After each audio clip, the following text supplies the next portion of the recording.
नमस्कार दोस्तों, स्वागत है आपका अपने प्लेटफॉर्म एनसीईआरटी बाय विक्रम पर। लाइन बाय लाइन एनसीईआरटी की सीरीज हमारी ऐसे ही चलती रहेगी और ये वीडियो स्पेशल डिजाइन किए गए हैं टीचर्स के लिए और सिविल सर्विस की जो बच्चे तैयारी करते हैं उनके लिए।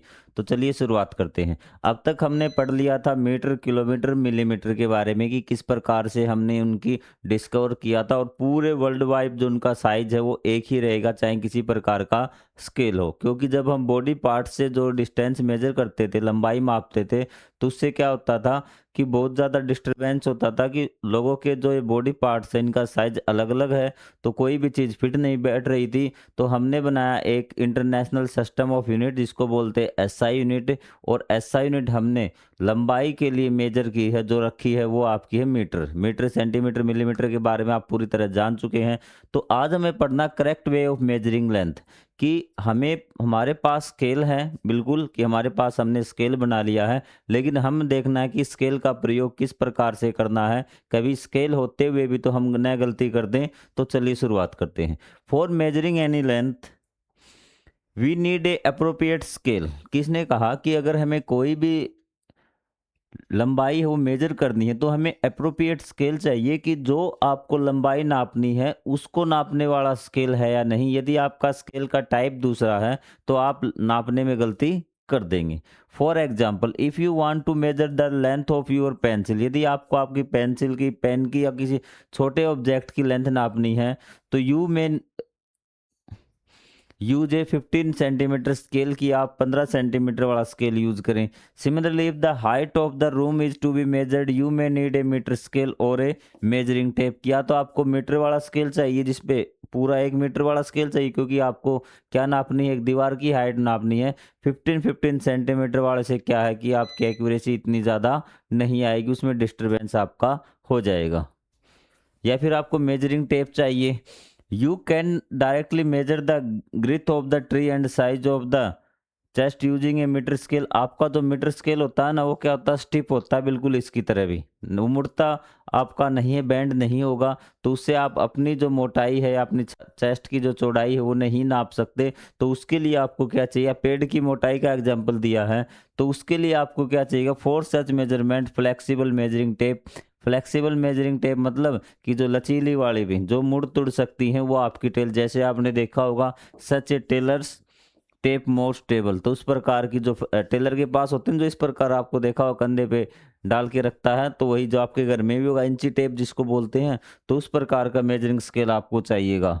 While measuring length we need to take care of some points. उसने कहा कि ये तो आपने स्केल अब डिसाइड कर लिया, अब आपको जो चीज़ मापनी है तो उसके लिए कुछ चीज़ें और आपको ध्यान में रखनी है, ताकि आपका तरीका बढ़िया हो सके। अब कौन कौन सी चीज़ें जो आपको ध्यान में रखनी है वो चीज़ हम देखते हैं अभी।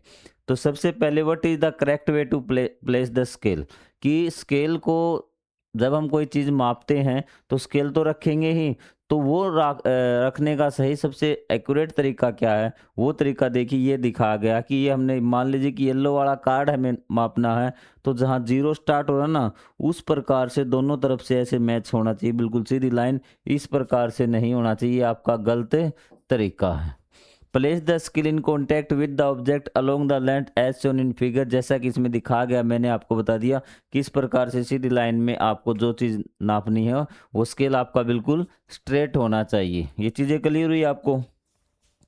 फिर आपने रख लिया, ठीक है, आपको हम मान चुके कि आपको स्केल को रखना आ चुका, आपने किसी ऑब्जेक्ट में रख दिया। लेकिन ये मत सोचना कि यहाँ रखने के बाद और यहाँ आप एकदम से एक्यूरेट रीडिंग आ लेगी। अब आपको रीडिंग लेते समय कि कितना लंबा, तो अपनी जो पोजीशन है आपकी उसका भी ध्यान में रखना है कि वो पोजीशन आपको कहाँ पर रखनी है। ये कह रहा है कि for example if you are trying to measure the length of the pencil by aligning it with a scale, कि यदि आपने क्या कर रहे हैं, अपने पेंसिल की लंबाई आप देखना चाहते to measure the length of a pencil by align it with the scale, एक स्केल के साथ आपने लगा लिया और आप देखना चाहते हैं कि पेंसिल कितनी लंबी है।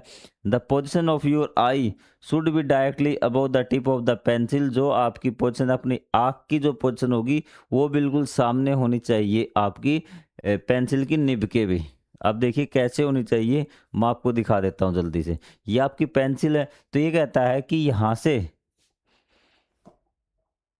एक मिनट रुकिए, ये पोजीशन आपकी गलत है, क्योंकि ये पोजीशन आप खुद देखना स्केल पे लगा के थोड़ा साइड से आपको सिरा आगे निकला हुआ मिलेगा। आप पेंसिल की जो आपकी पैमाइश है मतलब मेजरमेंट है वो गलत ले लोगे, ये भी आपकी गलती। इसमें थोड़ी सी कम आएगी, इधर से देखेंगे थोड़ी सी इसकी लंबाई आप ज़्यादा लिख लोगे। और आपका करेक्ट तरीका कि आप बिल्कुल ऊपर से देखिए सीधा आपको इस पॉइंट पे ये लंबाई आपको मिल जाएगी। ठीक है, यदि यहाँ से नापेंगे ना तो आपको इतनी लंबी पेंसिल मिलेगी, यहाँ से देखेंगे तो इतनी लंबी, लेकिन वास्तव में एक्यूरेट रीडिंग आपकी बिल्कुल मिडल से देखेंगे तब आपकी ये आएगी भी।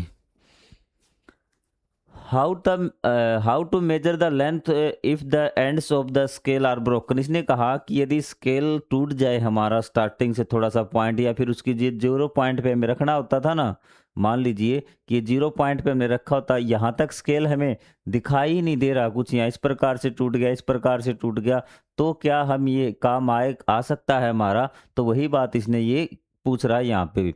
If the ends of the scale are broken और the zero marking is not clear, कि दो काम हो सकते हैं कि आपको जीरो से स्टार्ट करना है, जीरो लगाएंगे पॉइंट पे तभी तो रीडिंग एक्यूरेट आएगी। तो ये कहता है कि एक काम आपके साथ हो गया, या तो आपका स्केल ही टूट गया स्टार्टिंग से, या फिर आपको क्या हुआ कि जो जीरो थी वो साफ नहीं दिखाई दे रही। It can still be use for measurement. इसने कहा फिर भी कोई बात नहीं, हम उससे नाप सकते हैं। कई बच्चे कहेंगे तो मैं तो टूट गया, उसको फेंक देते हैं, होती है बात, लेकिन हम उसको क्या है यूज कर सकते हैं। कैसे यूज करेंगे? With such scale use any other full mark of the scale. कोई भी आपको वो पॉइंट जो स्टार्टिंग से फुल मार्क पे दिखाई दे रहा है, तो हमने मान लिया कि हमारी ये जीरो नहीं दिखाई दे रही, एक फुल मार्क पे दिखाई हमें दे रहा है। क्लियर हुआ कि एक तो आपको पूरा दिखाई दे रहा है। Then you must subtract the reading of this mark from the reading at the other end. तो क्या करना है आपको, उससे माप लेना है। जो भी आपको पॉइंट 2 तक आपको टूट गया कोई बात नहीं, 2 से माप लीजिए, 3 तक टूट गया तो 3 से माप लीजिए। तो जो रीडिंग आएगी उसमें से जहाँ से आपने स्टार्ट किया ना वो घटा दीजिए। कि मान लेते हैं कि आपका कोई स्केल था, ये आपका 2 से स्टार्ट था, ये तो आपने 1 तक टूट गया, तो यहाँ उसकी रीडिंग आपने नापा, ये चीज़ मापी तो 7 आ गया, तो उसकी एक्चुअल क्या आएगी आपकी? 7 - 2 करना आपको 5 आ जाएगी। इस प्रकार से आप यूज कर सकते हैं। जैसे फिगर में दिखा रखा आप कि for example in the figure 5.6 the reading at the 1 point is 1.0 centimetre. कि ये यहाँ तक हमें साफ नहीं दिखाई दे रहा था, ये देखिए जीरो साफ, तो हमने 1 से इसको मापना स्टार्ट किया। जो टोटल जो डिस्टेंस आई उसकी यहाँ पे आ गई 10.4। कितनी आ गई? 10.4। तो ये कहता है कि इसकी एक्चुअल कितनी होगी भी वास्तव में? तो हमने 1 से स्टार्ट किया, तो 10.4 में से 1.0 मतलब 1 घटा देंगे, इसकी एक्चुअल क्या आएगी? 9.4 आएगी भी। ये चीज़ आपको ध्यान रखनी है। टूटा हुआ स्केल भी बिल्कुल वेस्ट नहीं होता। जब बिल्कुल भी हो जाए, कुछ ही समझ में ना आए, तब उसको फेंक देना भी। ये कहता है कि विजुअली चैलेंज स्टूडेंट, जो बच्चे जिनको आंखों की रोशनी बहुत कम होती है, स्केल जो साफ से बिल्कुल स्पष्ट रूप से नहीं देख पाते, तो उनके लिए इस प्रकार का स्केल बनाया जाता है। इस पे क्या कि थोड़े से ये ना उभरे हुए होते हैं भी, इस स्केल पे पॉइंट उभरे होते हैं, इनसे ये पता लगा लेते हैं कि स्टार्टिंग से ये 1 इंच 2 इंच या सॉरी सेंटीमीटर मिलीमीटर, ये सारी चीज़ें वो क्या है समझ जाते हैं। ये 1 हो गया, 2 हो गया, ठीक है, उभरे हुए होते हैं। जैसे ये देखिए भी, जैसे ये है आपका कि यहाँ मैं कुछ पॉइंट बना दी, लाइन मान लेते हैं, उभरी हुई लाइन है इस पे जो आप देख रहे हैं। तो मान लीजिए कि मैं दृष्टि बाधित, तो मुझे पता है कि यहाँ 1 हो गया, फिर ये दूसरी लाइन 2 हो गई, फिर 3, क्योंकि उभरी हुई लाइन मिलेगी ऊपर से, वो उभरी हुई, ठीक है, या फिर थोड़ा सा गड्ढा मिलेगा। तो इस प्रकार वो माप लेते हैं भी। अब ये नापना मुझे विजुअली इम्पेयर्ड है, तो मैंने देखा ये तो लगा सकते हैं आप, ऊपर से मैंने इसको क्या कर लिया, मैच कर लिया, ठीक है। अब यहाँ से मैं काउंट करता आऊँगा 1 2 3 और यहाँ से मैच करता हुआ मैं इस प्रकार से ये पॉइंट यहाँ से पता लग जाएगा मुझे, ये 4 कितना है ये एक्यूरेट। और बीच में इसके हाफ पे भी पॉइंट मिलते हैं बीच में, कि ऐसे 2 हो गए ना, आधा है तो यहाँ पे 1 पॉइंट मिल जाएगा, पता लग जाएगा कि 2 और हाफ हो गए। इस प्रकार से वो माप सकते हैं। चीज़ें क्लियर हो रही हैं आपको? जहाँ पर भी डाउट लगे आप पूछ सकते हैं भी। ये कहता है कि आपको कुछ क्या करने हैं कि आपके घर पे कुछ ऑब्जेक्ट दिए हैं आपके लिए, कॉम्ब है, पेन है, पेंसिल है, इरेजर है, इनको आपको मेजर करना है, इनकी लेंथ को। Measure their length by one using a metre scale, note down their measurement. तो उसने कहा कि आपको मीटर स्केल से क्या करना है, आपको उसको नापना है भी। क्या करना है? नापना। नाप लोगे? Write the length of, do not forget to write unit also. उसने कहा कि इनकी लेंथ आपको लिखनी है और साथ में उनकी यूनिट भी लिखनी है कि वो चीज़ है क्या आपकी भी। ठीक है, आप उसमें मीटर में मापा है, सेंटीमीटर में मापा है, या फिर आपने मिलीमीटर में नापा है उसको। Thus your result will consist of two part, इसलिए आपका जो रिजल्ट आएगा ना, आप जो चीज़ नापेंगे उसमें दो पार्ट होंगे। जैसे आपने ये नाप लिया 3 सेंटीमीटर का आया, तो ये दो पार्ट हैं आपके कोम्ब के। ये तो नंबर है भी, क्या है नंबर, और ये आपकी यूनिट है सेंटीमीटर। किसी भी लंबाई में दो चीज़ जरूर होनी चाहिए, नंबर और यूनिट, वरना पता नहीं चलेगा। मैं अकेला 3 लिख दूं, अब मुझे क्या पता ये मिलीमीटर है, किलोमीटर है, मीटर है, या कितनी लंबाई है इसकी। ये कहता है do not forget the right unit, thus your result will consist of two part, जो आपका परिणाम होगा वो दो पार्ट होंगे। One part is a number and other part is the unit of the measurement, और दूसरा होगा मापने की यूनिट भी। यहाँ तक आपको क्लियर हुआ? तो इसने कहा why are the some length of measuring device made of flexible material, की जो आपकी कुछ लेंथ है आपका वो फ्लेक्सिबल क्यों बनाई जाती हैं भी वो, क्योंकि हमें क्या है हमेशा सीधी डिस्टेंस ही मेजर नहीं करनी पड़ती, हमें क्या थोड़ी सी घुमावदार है वो अगर मेजर करनी हो गई, ठीक है। या फिर आपको पेड़ की मोटाई आपको करनी, तो आपको फ्लेक्सिबल ही तो चाहिएगी, जो स्ट्रेट होगी इससे आप पेड़ की मोटाई थोड़ी नाप सकते हैं। या कोई चीज़ ऐसे राउंड में है तो उसकी लंबाई अगर मापनी पड़ जाए तो आपको फ्लेक्सिबल में चाहिएगी, ये चीज़ आपको ज़रूरी जाननी। Some of your friends in the class object compare the length of measured by with that of your friends, की आपने क्या किया कि उनको मेजर करना चाहा भी, ठीक है, आपके दोस्त भी नाप के लेके आए हैं और आप भी खुद भी नाप के लेके आए हैं, तो आपने क्या किया है कि आप देखेंगे कि उनकी जो मेजरमेंट है वो क्या अलग अलग है। Compare the length measured by you with that of your friends, are the measured length are the same और स्लाइटली डिफरेंट, क्या वो थोड़ा सा डिफरेंट है उनमें। If not the same discuss the possible reason for the differences, तो संभावित reason बताइए, कारण बताइए कि क्या हो सकते हैं। तो क्या कारण हो सकते हैं कि आपकी और उनकी लेंथ अलग लगाई? पहला कारण, ऑब्जेक्ट की लेंथ ही अलग हो भी, उनका कोम छोटा हो और आपका कोम बड़ा हो, ये हो गया।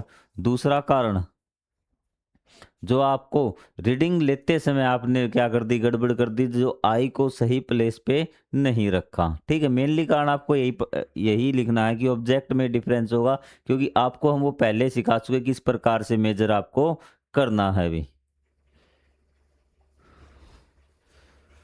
अब आपको ये यहाँ पे बता रखा है कि ये आपकी जो यूनिट हम लिखते हैं ना, ये हमेशा स्मॉल लेटर्स में लिखते हैं, जैसे एम ऐसे लिखते हैं भी, ठीक है। सेंटीमीटर हमेशा ऐसे लिखते हैं, इनके बीच में पॉइंट भी हमें नहीं लगाते हैं भी।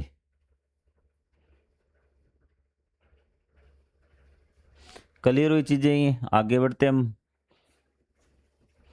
अब मेजरिंग ऑफ लेंथ है वे कर्ड लाइन, क्योंकि आपसे क्वेश्चन पूछा था कि आपकी जो मेजरिंग टेप है वो फ्लेक्सिबल मटेरियल की क्यों बनाई जाती है, लचीले मटेरियल की, कि वो मुड़ तुड़ कैसे जाती हैं अभी, ठीक है। तो क्यों ऐसी बनाने की जरूरत पड़ी, तो यही आपका कारण है कि for measuring the length of a curved line, यदि कोई घुमावदार लाइन है, वर्तीय लाइन है, तो उसकी हमें डिस्टेंस मापनी है, तो आपको क्या चाहिएगी, फ्लेक्सिबल मेजरिंग टेप चाहिएगी। Anees and his parents fix electric strings light, ये जो लड़ी है ना ये लगा रहे हैं, on the arcs of the veranda, जो ये आज की घुमावदार है ना इन पे लगा रहे हैं भी। Their house as shown in figure 5.6 for a celebration at home, how would they have measured the required length of string light।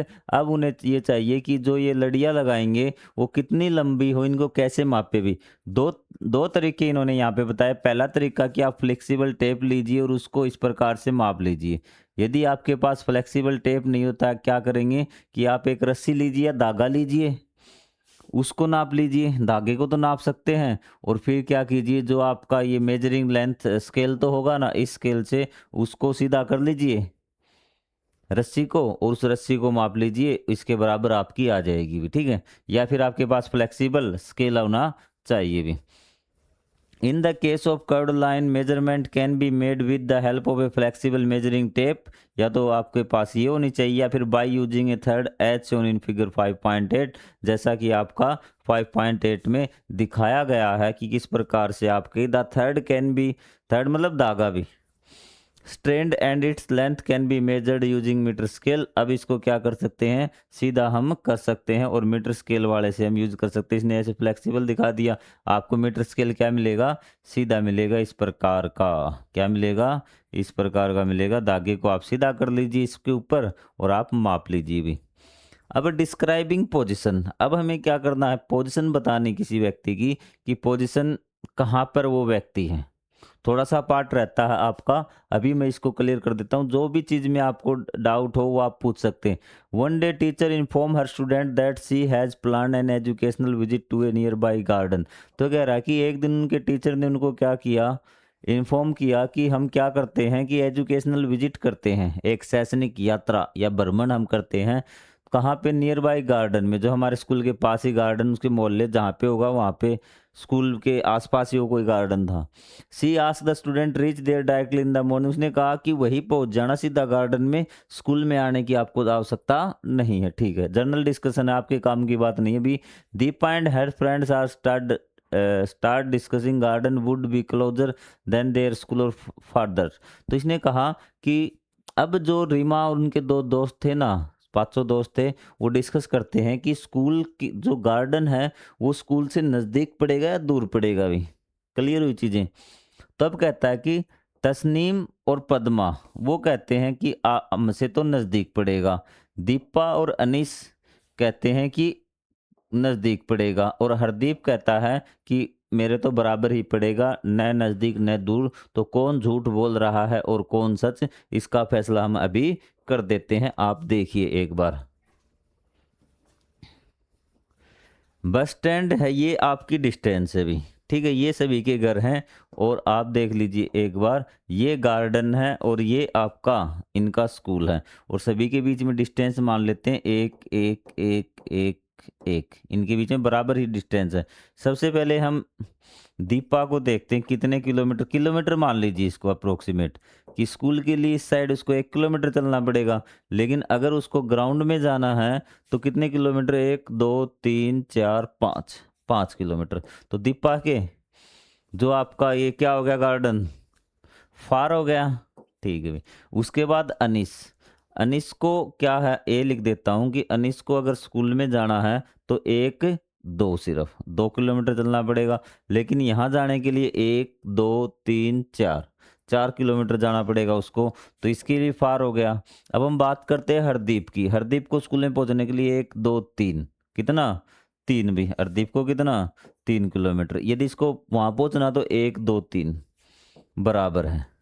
आपको आ गए ना कि दीपा और इसके आपका जो अनीस था, इससे तो क्या पड़ेगा, ये फार हो गया, क्योंकि स्कूल में उनको 1 किलोमीटर और अनीस को 2 किलोमीटर चलना पड़ता था, लेकिन यहाँ इसको 5 किलोमीटर चलना पड़ेगा, यहाँ 4। इसी प्रकार जो आपका पद्मा और ये है ना आपका तस्नीम, इसके उल्टा हो जाएगा भी। इसको गार्डन तो कितना, 1 किलोमीटर चलना पड़ेगा, लेकिन स्कूल इसको 5 किलोमीटर चलना पड़ेगा। ये देखिए 1 2 3 4 5 था, तो इसके क्या हो गया, ये नज़दीक हो गया। उसी प्रकार इसके भी जो गार्डन है, इसको 2 कदम चलना पड़ेगा और ये 4 करना पड़ेगा, किसको, तस्नीम को। तो इसी प्रकार तस्नीम के क्या होगा, नज़दीक। इसका मतलब सारे बच्चे क्या कर रहे थे, बिल्कुल ठीक बात कर रहे थे भी। उन्होंने क्या किया, जो रेफरेंस पॉइंट था ना वो क्या ले लिया, अलग अलग ले लिया। तो उनके जवाब भी क्या आएंगे, उनका जो मेजरमेंट है वो भी अलग अलग होगा।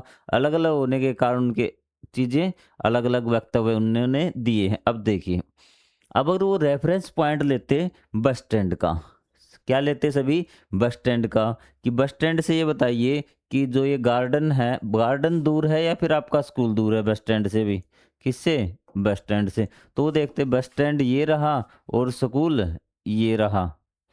ठीक है, अब देखिए कि बस स्टैंड से स्कूल नज़दीक है। ठीक है, सभी ये कहते हैं कि स्कूल नज़दीक है और ये गार्डन क्या है, दूर है। सभी का जवाब यही रहता ना, लेकिन पिछले में सबका जवाब अलग अलग क्यों आता, कि उन्होंने रेफरेंस पॉइंट लिया था, और जिस पॉइंट से हम कोई डिस्टेंस नापते हैं, ठीक है, तो उस पॉइंट को हम बोलते हैं रेफरेंस पॉइंट। क्या बोलते हैं, रेफरेंस पॉइंट। अब आपको धीरे धीरे आगे क्लियर हो जाएगा कि जिस भी बिंदु से हम कोई पॉइंट नापते हैं तो रेफरेंस पॉइंट हम बोलते हैं। Why do you think, who do you think is correct, आपको क्या लगा कि कौन सही था, किसकी बात सही थी। तो आपने कहा कि they all of them are correct, कि उसमें तो सारे ही सही थे भी। Then why are their observation different, तो उनकी ऑब्जर्वेशन अलग क्यों थी? कोई कह रहा था कि नज़दीक है, कोई दूर था, तो ऑब्जर्वेशन अलग क्यों थी? उसका कारण था they are locating the distance of the school and garden from their houses instead of the each of them had thought of distance from a same object or point से the bus stand, then their observation would have been the same. ये बात मैंने आपको समझा दी कि क्योंकि अलग अलग ऑब्जर्वेशन इसलिए आया था क्योंकि वो अलग अलग रेफरेंस पॉइंट से देख रहे थे, किससे नज़दीक है किससे दूर। अपने घर से देखा तो अलग अलग रेफरेंस पॉइंट से जो ऑब्जर्वेशन होगी वो अलग अलग हो सकती है, लेकिन जो उसका वक्तव्य है वो राइट कैलकुलेशन राइट हो सकती है, जैसे पीछे आपकी हुई थी घरों के केस में कि सब बच्चों ने ठीक बताया था। वो आगे कहता है कि अगर ये बस स्टैंड से ऑब्जर्वेशन करे तो क्या होगा? Their observation would be same, सभी की ऑब्जर्वेशन क्या होगी? बिल्कुल बराबर होगी। सभी कहेंगे कि बस स्टैंड से क्या है? नज़दीक है, और स्कूल नज़दीक है, और आपका जो पार्क है वो क्या है? जो आपका हाँ पार्क ही था वो क्या दूर है भी। When distance is stated with respect to fixed object, उसने कहा जब हम किसी डिस्टेंस को किसी फिक्स्ड ऑब्जेक्ट के प्रीपेक्स में देखते हैं और या फिर किसी पॉइंट में, this point is called the reference point. इसको पॉइंट को क्या बोलते हैं? रेफरेंस पॉइंट बोलते हैं। A few days later Hardeep tells his friend exactly excitedly भी, कुछ दिनों बाद जो हरदीप है वो अपने फ्रेंड्स को बोलता है कि let's go to the playground, कि प्लेग्राउंड में चलते। प्लेग्राउंड में क्या था अभी? द स्पोर्ट्स टीचर, जो स्पोर्ट्स की टीचर थी, wants us to her the draw the lines of the chuna powder. उसने कहा कि वो लाइनें खिंचवाना चाहती थी, किसी खेल के लिए ग्राउंड बना रही थी चूना पत्थर से भी, चूना पाउडर से, for making the kabaddi court of the sports day. Sports day पर क्या होनी थी? कबड्डी होनी थी, उसके लिए उन्हें क्या खींचना था? ग्राउंड बनाना था। ये चीज़ आपको आगे समझ में। Padma we will need a longer measurement tape, हमें क्या चाहिएगी? एक बड़ी मेजरिंग टेप चाहिएगी। ठीक है, टेप वो टेप होती है, मतलब मेजरिंग टेप होती है जो फ्लेक्सिबल होगी। आपको आगे बात समझ में। Let's take it from the sports room, इसे स्पोर्ट्स रूम से ले लेते हैं, और ये आपकी मेजरिंग टेप है। Deepa let's first decide the point on the ground from which we will measure the distance to start drawing. उसने कहा कि सबसे पहले तो हम वो पॉइंट डिसाइड करते हैं जहाँ से हम लाइनें खींचनी प्रारंभ करेंगे, और उस मेजर जो भी ग्राउंड है उसको हम नापना शुरू करेंगे भी। Let's call our reference point, और उसी को क्या बोलते हैं? हमारा रेफरेंस पॉइंट कहते हैं। ये देखिए ग्राउंड में यहाँ इन्होंने ये ग्राउंड बना दिया, तो कहीं ना कहीं से तो इन्होंने शुरुआत की होगी, कि मान लेते हैं यहाँ से इन्होंने शुरुआत की, तो रेफरेंस पॉइंट है, यहाँ से इन्होंने ये लाइन नापी, ये लाइन नापी, फिर ये नापी, फिर इस प्रकार से ये क्या होगा? इनका रेफरेंस पॉइंट होगा भी, जहाँ से हम शुरुआत करते हैं। आप कोई भी चीज़ है जिसमें आप दूरी मापते हैं तो कहीं ना कहीं से तो आप शुरुआत करते हैं मापने की, वही आपका रेफरेंस पॉइंट कहलाता है। After few days travelling, after few days भी, कुछ दिनों बाद पद्मा क्या कर रही थी? यात्रा कर रही थी, और कहाँ जा रही थी? ग्रैंड पेरेंट्स के पास भी। कहाँ? ग्रैंड पेरेंट्स मतलब नाना नानी के यहाँ जा रही थी वो, दिल्ली में।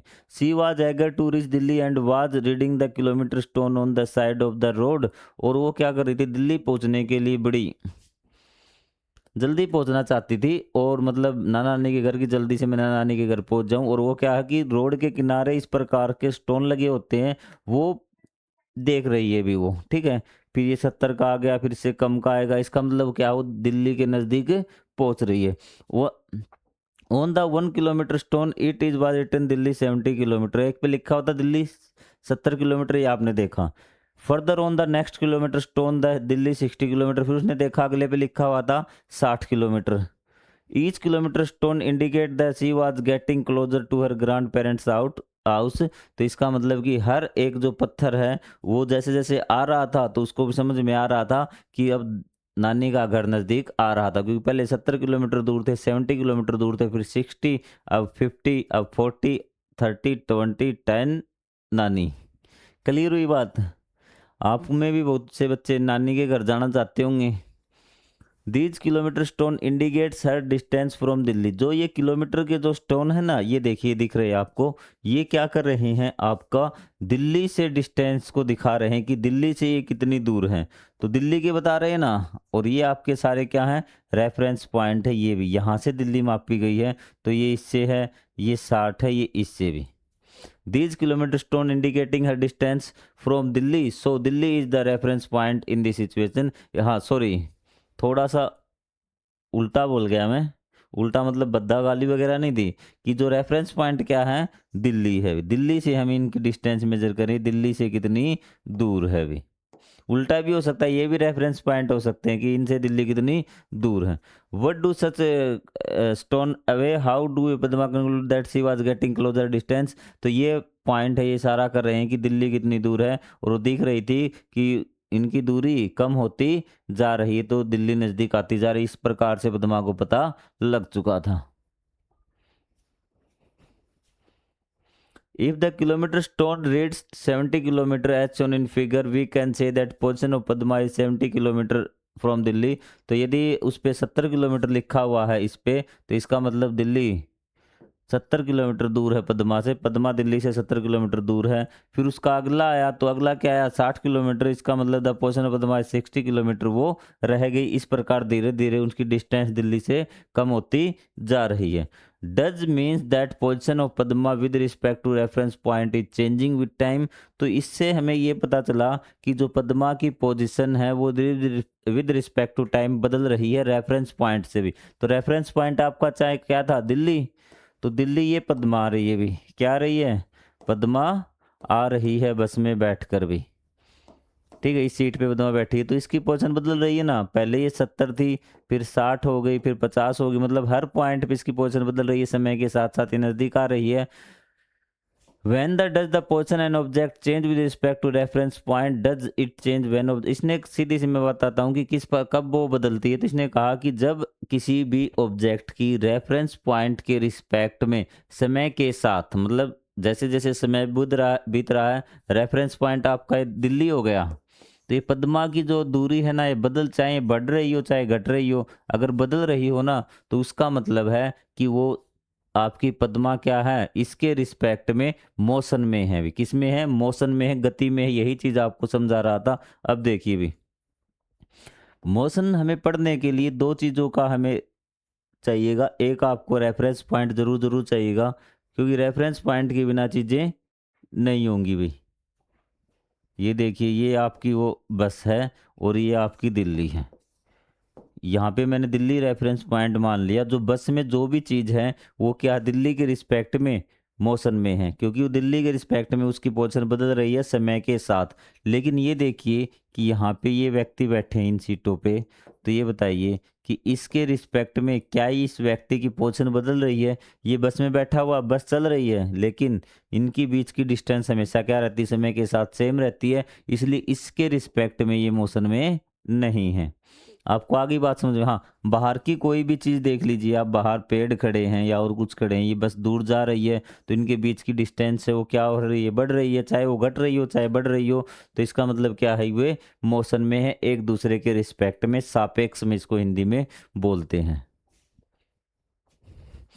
मूविंग थिंग्स भी, looking around the prepared list of 5 objects that are in motion and 5 objects that are in rest। तो कुछ ऑब्जेक्ट्स आपको लिखने हैं जो आपके मोशन में हो और कुछ रेस्ट में हो भी, मतलब रुके हुए हों भी। Record your observation in table 5.3। Think about how you decide whether an object was in motion and और रेस्ट। तो आप कैसे आप ये डिसाइड करते हैं कि वो रेस्ट में है या फिर मोशन में है भी। तो ऑब्जेक्ट आपका cow grazing in the field, तो आप क्या लिखेंगे कि जो खेतों में चल रही है, the position of cow changing with respect to me, मतलब आपके अनुसार ही क्या कर रही है, वो पोजिशन कर रही है विद रिस्पेक्ट टाइम, मतलब समय के साथ साथ भी। तो ये हो गया ट्री, आपका क्या होगा, रेस्ट में, कि position of the tree does not change, उसकी नहीं बदल रही है भी। तो इस प्रकार से क्या आपको ये टेबल फिलअप करनी। Compare and analyse your justification, how can we decide an object is in motion or rest. तो हमें आपको क्या करना है, आपका बाकी दोस्तों के साथ आपको जस्टिफिकेशन आपका क्या करना, चेक करना है। और हमें कैसे पता चलेगा कोई चीज़ मोशन में है या रेस्ट में है।